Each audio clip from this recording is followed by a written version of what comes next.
Transmitting to you from Old Heart Radio.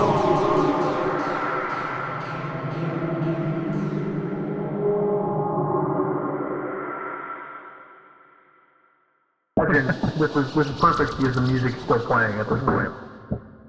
Lot to start. Watched a movie last night that I think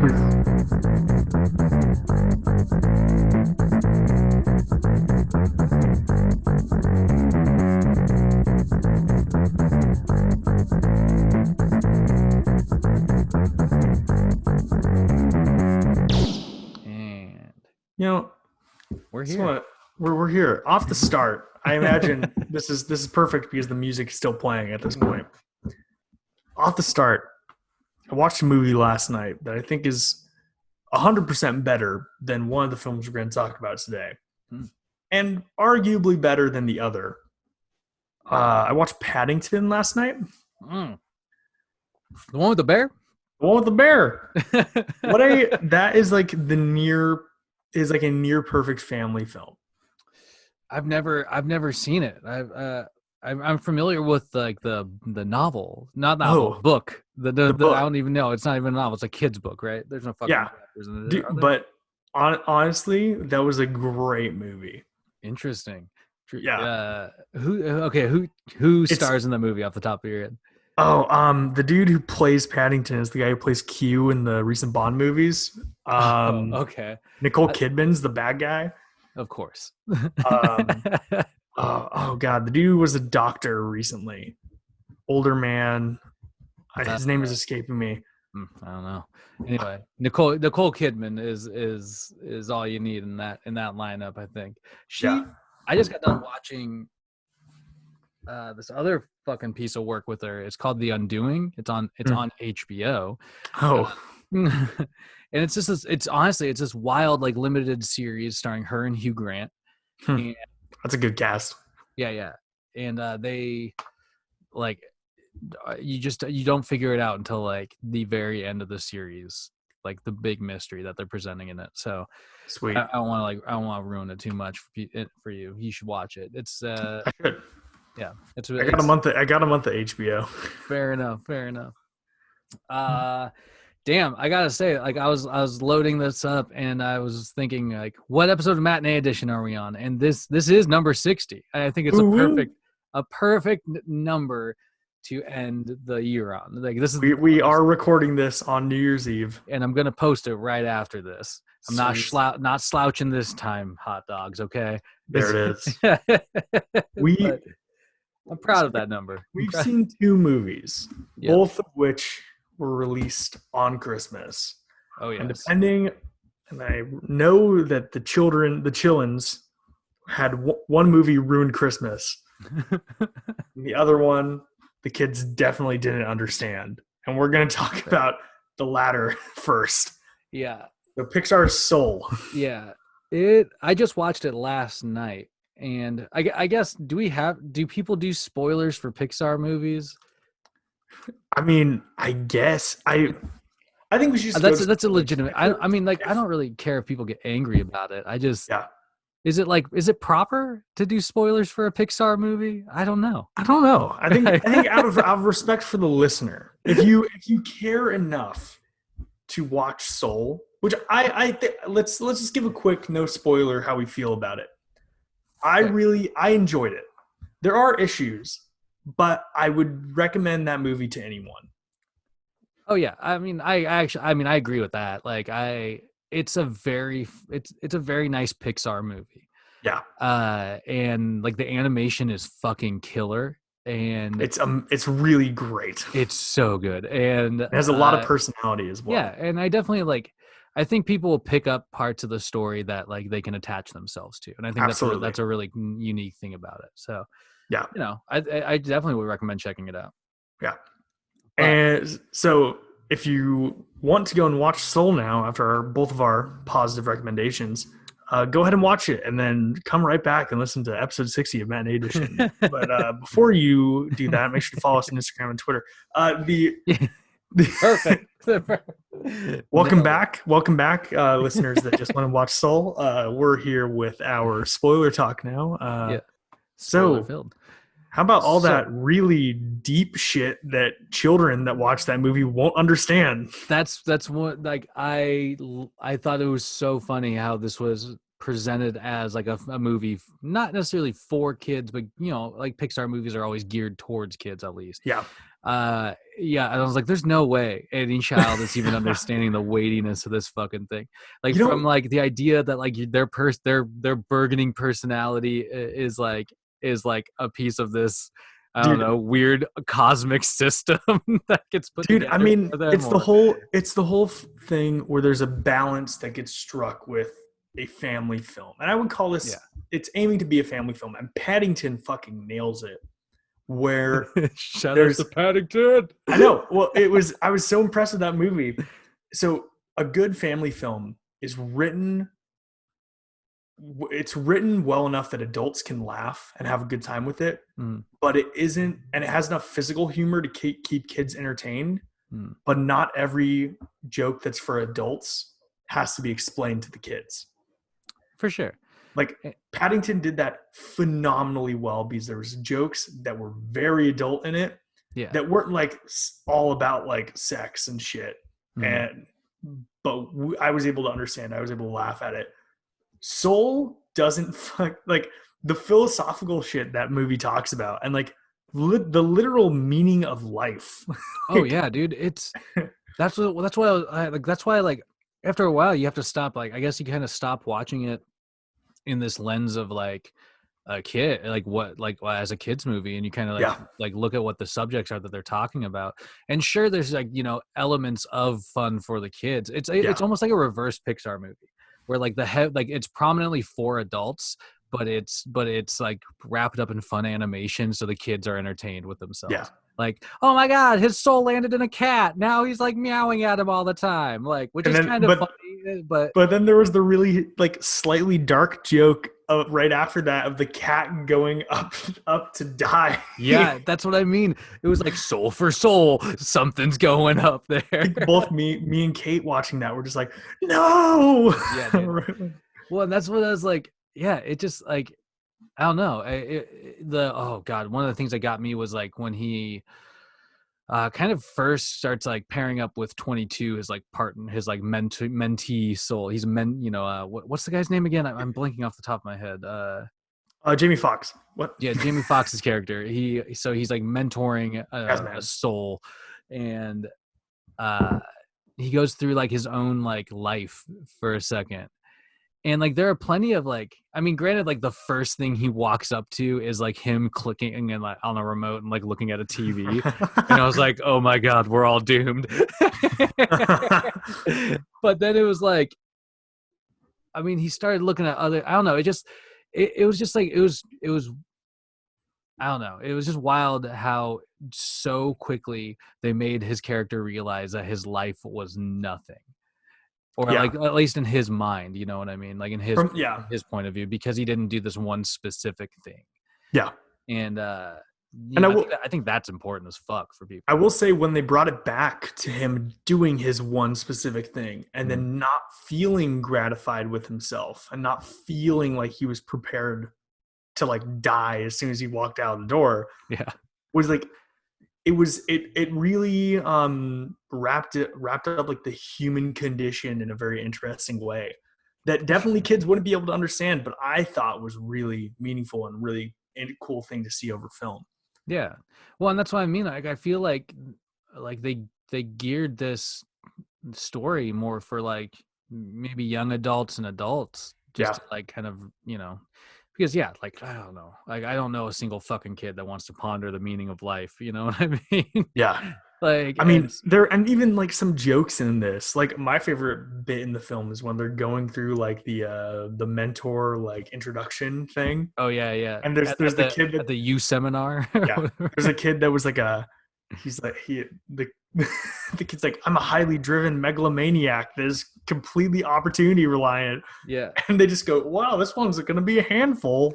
Yeah. I mean, that was kind of interesting. Like, that was kind of fun, like seeing, I mean, once he got to that dimension or whatever you want to call it, where they're like creating new potential souls for the earth or whatever, like it was kind of like it was interesting seeing how they broke it down, but it was also like, I don't know, there's just something so weird about it because I was just like, it gives people like this sense that like, your personality's built for you, and that's something I really didn't like out of the whole movie. I was just like, that's not fucking like that's I think that's a bad lesson to teach kids. Well, I think that said, it's like, it's interesting you say that. I actually think that was something that was in there for ease of understanding for kids. I mean, probably, but I think that's I think it's not like I just think they could have. It's definitely not productive. Yeah, I don't think it's productive. But I mean, overall though, like I was saying earlier, like things about this movie, I loved the music in this movie because it's great. I fucking love jazz anyway. So it was just like, it was nice to like just have even like once they got to like the whatever, like after before life shit. Yeah. They like, even then the score, how it swapped from jazz into this like cool like ambient synthy stuff was really cool. Absolutely. Yeah. The animation again was fucking phenomenal. Like the shots of him playing the piano and like watching his fingers go over the keys and move and everything was so fucking trippy. I was like, what the heck, man? I'm curious because Pixar always gets like experts in to advise on the presentation of like art in their films. Like got, I think the best one is they got his name's something Keller, and he's like a highly notable chef who has like 7 Michelin star restaurants at this point. He came in and did all the advising for the kitchen design in Ratatouille. Nice. And there's like, that's just the example that I know off the top of my head, but so they probably brought somebody in. Yeah, there's somebody in. Like I remember seeing with like a ton of different stuff, like a ton of different movies from them. They had different experts advising on how to present it. Fair enough. I'm intrigued to see who was the jazz guy. What was kind of extra. I agree with you. I'd have to look that up. One of the things I loved that also kind of like got me visually for a second was when Terry, the character Terry, first goes into like the real world or whatever and interacts with that different type of animation. Yeah, it was so fucking cool. But it made the like the like the people and everything he was interacting with looks so much fucking more, like so much realer. Yeah. Just like right next to it, which I thought was a really cool effect that they pulled off throughout that. And I did think that was one of my favorite characters. Yeah. I did think it was pretty fucking hilarious when Terry like scooped up the asshole character and like dropped him on the side after he had like seen death. Yeah. Definitely a joke that would go over kids' heads that dude was having an existential crisis. Just sit there like on the side of the road. But man, I don't know. Like overall, I definitely would tell people to go watch it. It's a good movie. I just think there's a few things I was just sort of like, I don't know, weirded out about. But like, overall, like there's definitely way more elements to like enjoy about this movie. Yeah, it's definitely like it would go over kids' heads, but in the same way as like this movie feels like, oh, let's take the existential / like life. Like the what we expect and want from our lives of the beginning of Up, which I know you haven't fucking seen. Haven't watched it. The first 15 minutes of that, it absolutely tears adults apart because it totally pays in. It totally is like the themes of this movie. Mm-hmm. It's like they saw, oh, people love that shit. Let's just make it a whole movie. So I don't think this. I think this entire movie goes over kids' heads, but will be like extremely emotional for adults. Hell yeah. I agree. I mean, get into it though. Yeah. I just recommend people look at it and take it in because it's I don't know, like all Pixar movies for the most part, even the ones I haven't seen, which I'm just like immune to at this point. They're all on Disney Plus, but they're all fucking worth watching. Did you ever watch Onward? No. You should check it out. Good voice cast. Fair enough. That's the other most recent one that's on Disney Plus. Fair enough. But.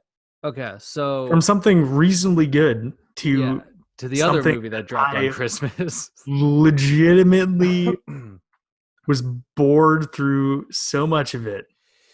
Yeah, so you have a drawing of her behind you in your room. Oh, hell yeah, because as a character, Wonder Woman is a fantastic character, but Wonder Woman in 84 had left some things to be desired. Again, I guess spoilers if you really care, but like it sucked.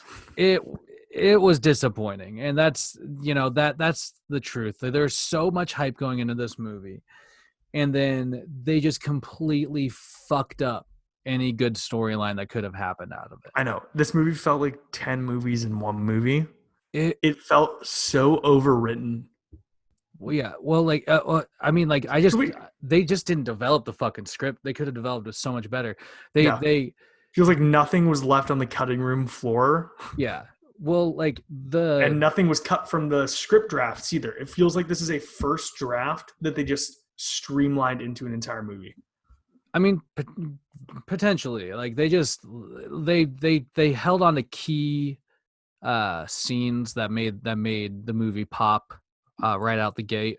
It was really fucking. It was a really cool sequence watching. What's up? Should we just knock out the good things first, like you were gonna say? And actually agree. Sure. The intro is really good.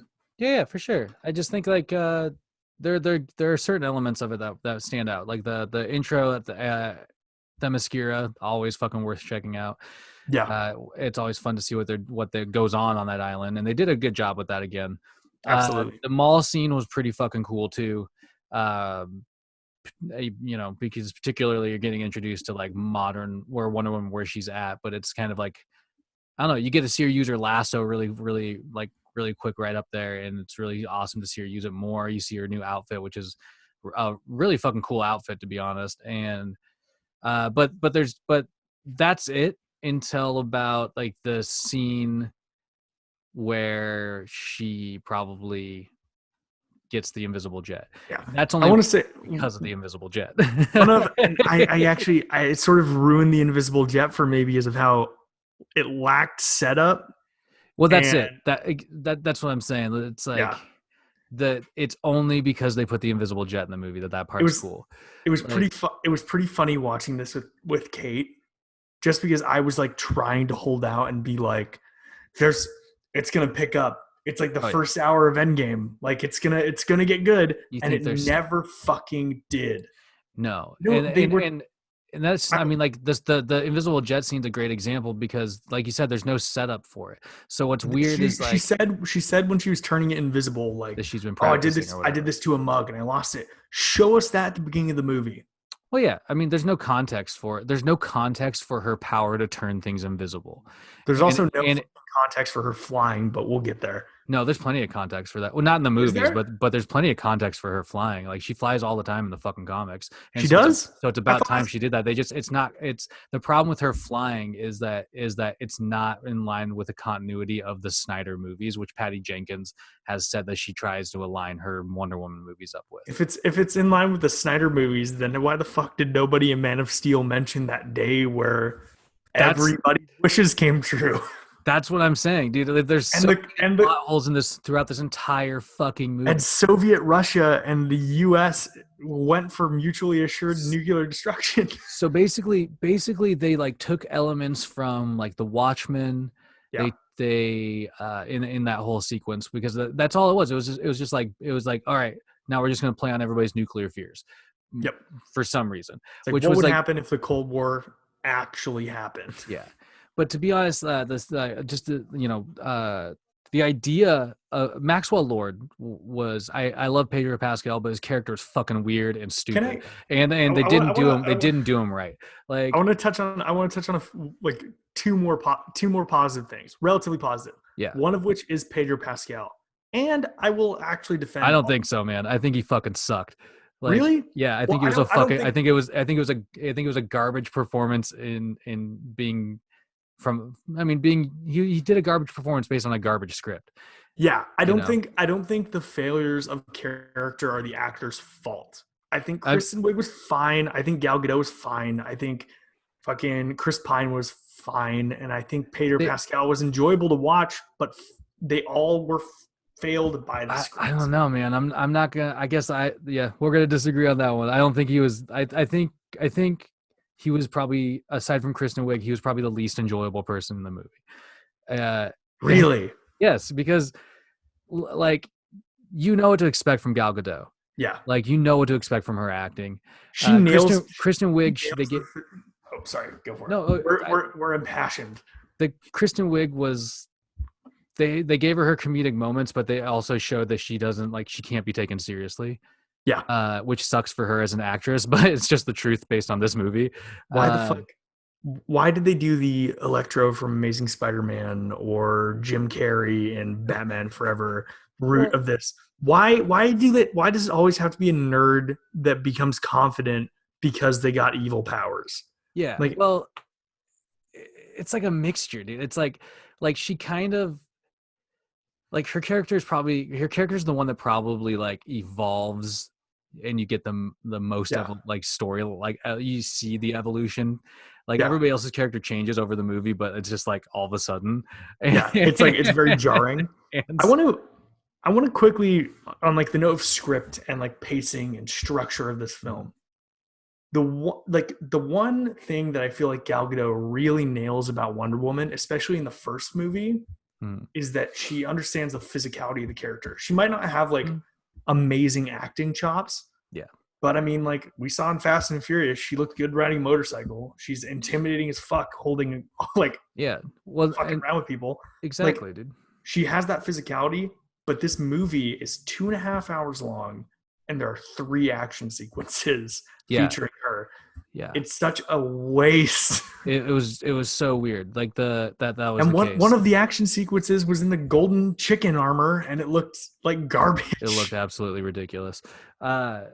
But like, speaking to her character throughout this movie, I just thought it was so absurd that it took her so long to like try to get her powers back. Yeah. And I thought it was absurd that like it was just so weird. It was like you're depowering the strongest female character in like the DC continuity. Yeah.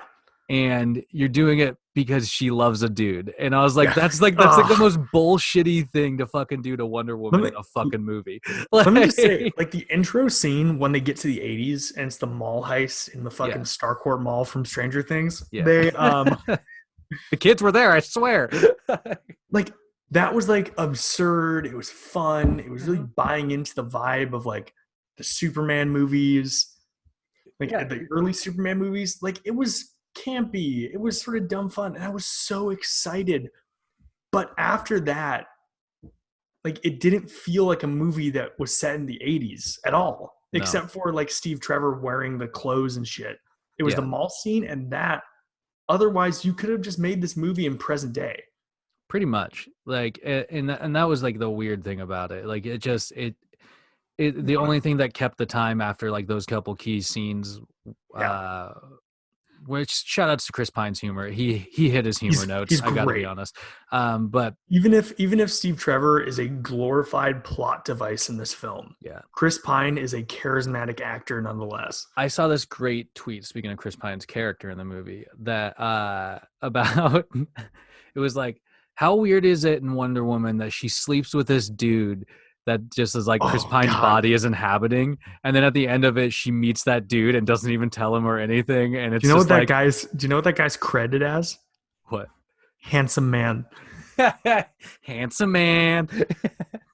I want to point out one other thing on the 80s though. First, there's the one noticeable improvement in this movie over the first Wonder Woman, in my opinion, is the score, because Hans Zimmer did it. Yeah, for sure. He is a gift from God. It is phenomenal. They didn't use any 80s music in this movie, which blows my mind. And I had to go back and look and see if the soundtrack had anything on it. There was nothing. The trailer was to that fucking awesome cover of Blue Monday. And then they proceeded to not use any 80s music. If you're going to do nostalgia, play on the nostalgia. Probably could have done a little bit. And it's like that scene with that scene with Cheetah like doing deadlifts. Throw some Madonna on that. I mean, come on. There's it's ripe with these moments, which I did see something. I was listening to Mostly Nitpicking. They did a 3-hour and 45-minute long podcast on Wonder Woman 84. And they were talking about how it seems like they weren't able to get music rights for streaming, because there are there are tracks in this movie that are ripped out of Batman vs Superman and the movie Sunshine for no Sunshine's apparent a good reason. movie. Oh yeah, it's a great movie. Well, that's weird. But yeah, it seems like they were looking to get music rights and then weren't able to. That's Which is interesting. bizarre to me. Kind of quick here. We got to talk about the end scene. The end scene, like whole sequence. Starting dumb. with Wonder Woman and Cheetah fighting. It was Why? I want to just not good. Even right before that scene, why the fuck did they show Wonder Woman flying without the armor that has wings? Also, the scene of her learning to fly. Yeah. I don't care if there's like precedent in the comics for her to fly. I'm cool with that. Nothing pisses me off more than a film reusing dialogue from early in the film over some like dramatic sequence. Yeah, it's campy. It's campy in like the worst way. And I agree. Like the way they introduced her flying abilities was super. Like I'm glad that she's finally flying in the series, but of movies or whatever. But yeah, it was like the way they did it was just like so jammed in there, and it didn't make like much sense why like she spent this time making an invisible jet, and then like all of a sudden it's like I can fly now, and then goes and picks up the armor with wings. Yeah, then flies. It didn't really make much sense there. Like I will say like that could have been cut. All the Egypt shit could have been cut, which for sure. Also that wasn't necessarily Egypt. It was like this fictional country in the DC continuity. I think I'm thinking Egypt because they reference the city where Black Adam's from. Oh yeah, exactly. But that that was just like a good plug for that. Wink. But yeah. There's plenty of stuff that could be cut, including like probably like 5 minutes out of the end scene. Like totally. Sequence. I will not to get us further away from the end sequence. We'll go right back there after this. We have 3 minutes. The inconsistency of the wishes. Yeah. Steve Trevor can't get his body back, but they build a fucking wall instantly. And Kristen Wiig turns into a Jellicle cat. Yeah. And that was like the strange thing was like her turning into a cat was like out of nowhere. It based on like the way the movie was going, because like all of a sudden all of a sudden he just like made her like human cat hybrid, which was strange. She does it in this movie so Wonder Woman can have a physical adversary. There's other reason for her to be in this. But their fight was so lackluster. It was ridiculous. It was bad. And like, like this armor that Wonder Woman has is supposed to be able to like fight back all the armies of the world or whatever. Being torn up. It gets torn up so quick. And I'm like, I'm not buying the cheetahs that strong. No.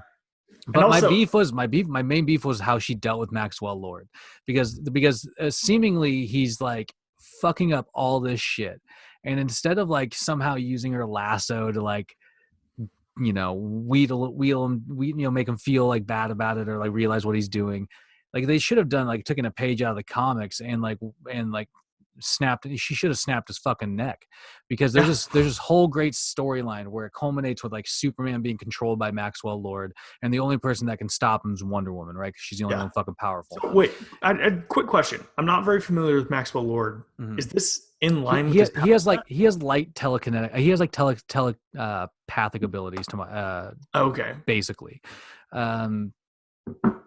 And so like, but they could have had that perfect moment here where it was like a Man of Steel moment almost, where it's like seemingly you have to choose one or the other. And Wonder Woman's the character that goes that far. Like Wonder Woman out of the whole DC Trinity is the one that's like, I will fucking kill this person if it'll stop this shit.